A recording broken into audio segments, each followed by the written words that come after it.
This is a quick wee entry, if you can call it that, into Stream 4 recap.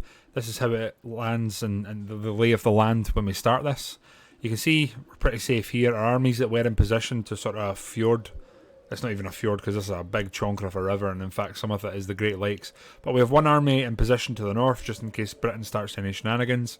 I don't know what we're going to do here, but there's 4 stacks of French here that are totaling well over 10,000 men. As we move down, we're trying to gather a force here to perhaps move into lower Louisiana. We'll see what lies in store there after the Senate vote. Down here, we're looking to gather our army down towards the choke point, moving down towards Guatemala. And we're going to hopefully take that and move towards Panama. We'll see how the situation lies there.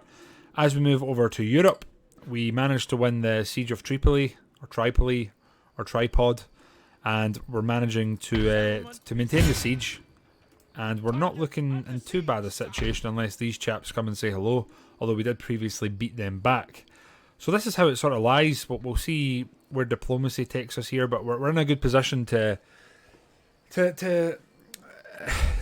out the democratic will of the American people. Oh, I don't know when the last time Gus said hello to everyone was. This is the boy that ate always dinner, lads. Just remember that. Hey, he's a good lad. Ate always dinner. You gonna get a nice bonbon? You gonna get a nice bonbon for? Early on in the stream, the question was asked with what exactly do we do about the French menace that seems to be forming up by the Great Lakes. So a question was put to chat, aka Congress, and we had a poll. And the poll was tied that we cancel military access to them and see where the armies end up. And we also try and finish off our wars down in the south against Spain and Mexico and the surrounding regions. So that is what was carried out as the diplomatic will of the people.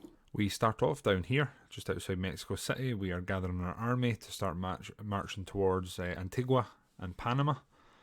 You can see we've got a few speed bumps on the way in terms of small armies that are running around. But overall, the position that we currently have in South America is looking pretty strong. We're looking like we've got the situation under control. We're exercising our will, doing what we want when we want to. The one problem we did have was the infrastructure down here. The road system was pretty much non-existent, as well as their ability to recruit new ships, which is something that we're going to end up needing later on in this episode, as we had a few painful naval encounters. Over in the Barbary States, you can see we've managed to withstand multiple sieges here. The army are replenishing where we can, and we have a stranglehold on Tripoli, which we are looking to bring under our wing with the American Expeditionary Force. The Barbary States once again sallied out to fight us with a reinforcing army coming through. Our arch nemesis, the Camel Gunners, made another appearance. For anyone who's unaware, this is actually our elite American Expeditionary Force, as they've been dubbed. An army consisting of 8 marine units, 2 rangers, and a multitude of cannons, supported by some light cavalry. They have pulled off some pretty impressive feats, including victory during the battles of Madrid. But the Barbary States here caused us quite a sore head.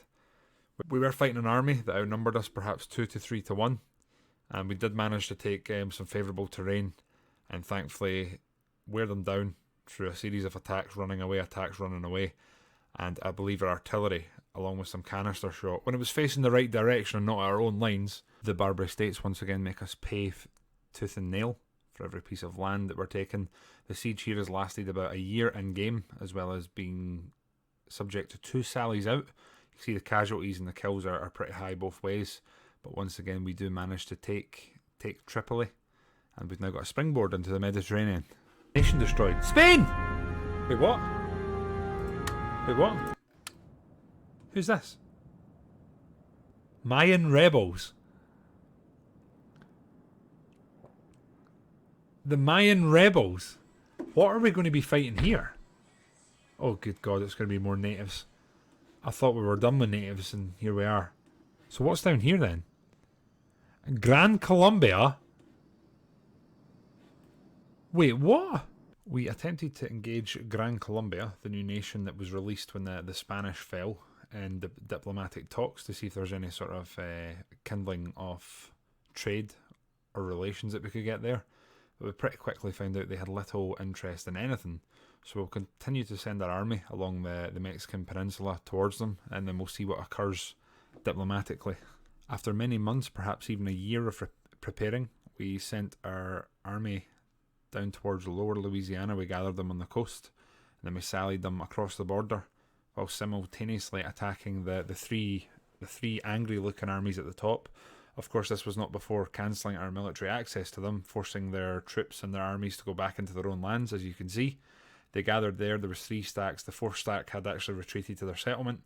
We spent some time manoeuvring both of our armies in the north that were originally there to fight the Brits toward the 3 armies in a position that would be favourable to us, and then we declared war.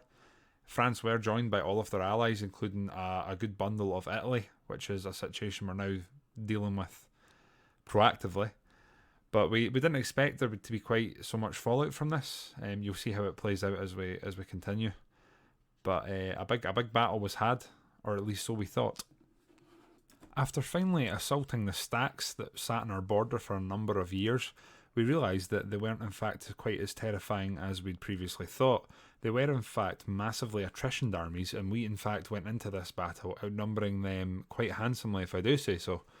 The battle begun, and immediately the reinforcements started streaming in like a trickle of water.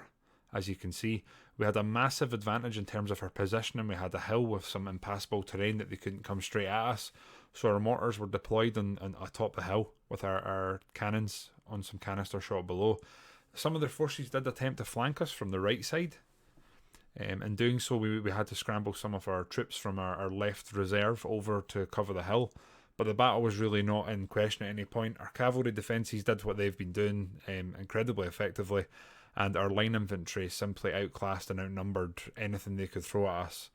Their native allies were not enough to win this day, and with some repeated cycling of our front line and our line infantry, we were pretty successfully able to hold them at bay, repositioning our infantry and then firing at them from the flanks until there was no Frenchmen left on the field.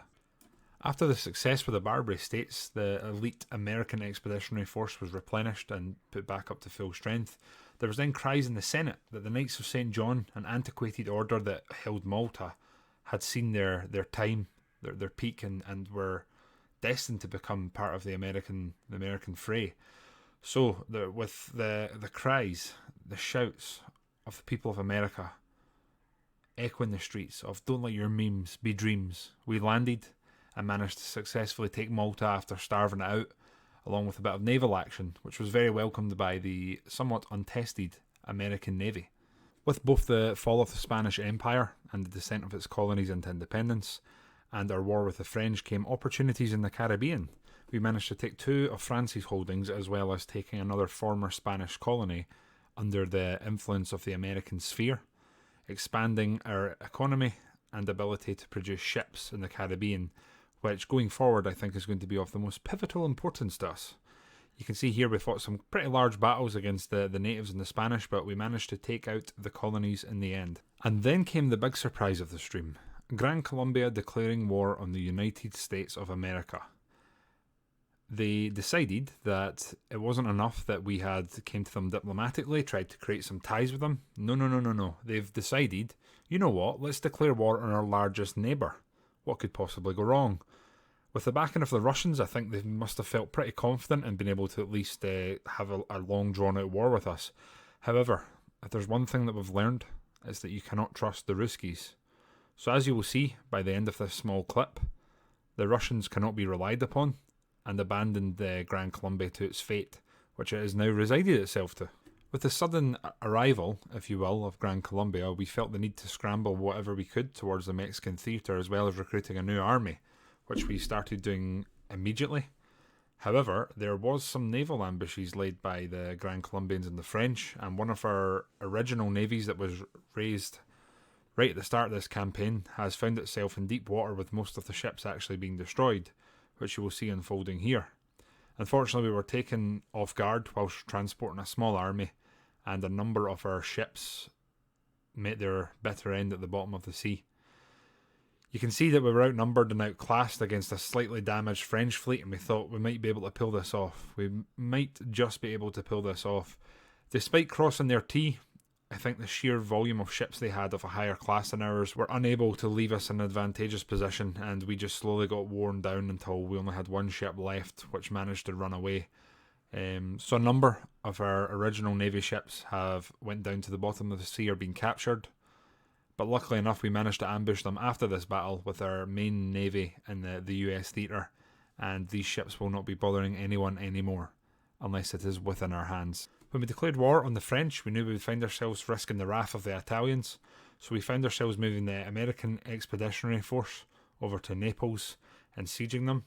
However, during the end turn time, this army found itself reinforced by another army, and they sallied out to fight us.